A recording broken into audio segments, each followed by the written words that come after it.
Christ assembly ट्रस्टच्या वतीने नाताळ सणाचे औचित्य साधून उघड्यावर असणाऱ्या लोकांना जेवण, स्वच्छ पाणी, ब्लँकेट देऊन सामाजिक बांधिलकी जपली।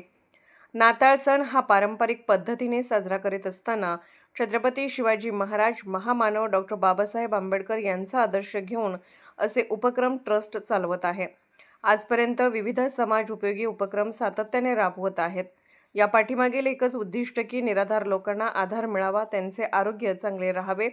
या माध्यमातून लोकवर्गणीतून हा उपक्रम राबवला जात आहे। कडाक्याच्या थंडीमध्ये सध्या बाहेर पडणे सर्वसामान्यांना मुश्किल झाले आहे। याचीच खंत या ट्रस्टला जाणवल्यामुळे ब्लँकेट, स्वच्छ पाणी, जेवण वाटप केले। हा उपक्रम दुर्गम भागामध्ये जाऊन राबवला जातो। यामध्ये Tasgaon, Sangli, Miraj stand, Miraj railway station अशा विविध ठिकाणी वाटप करण्यात आले। या सामाजिक कार्यास शिवसेना जिल्हा प्रमुख महेंद्र भाऊ, ट्रस्टचे अध्यक्ष मोजेस अण्णा मेहतर, उपाध्यक्ष मनीष कंदुला, सचिव आकाश गुटगाणी, पापाराव मेहतर, अतुल रणखांबे, सुधीर चव्हाण, अनोश मेहतर, किरण मेहतर, एजरा कंदुला, शेखर मेहतर, विष्णू मेहतर, केतन मेहतर, संतोष मेहतर, सर्व पदाधिकारी, महिला सभासद उपस्थित होते। यामुळे या ट्रस्टचे जिल्ह्यातून तोंड भरून कौतुक होत आहे।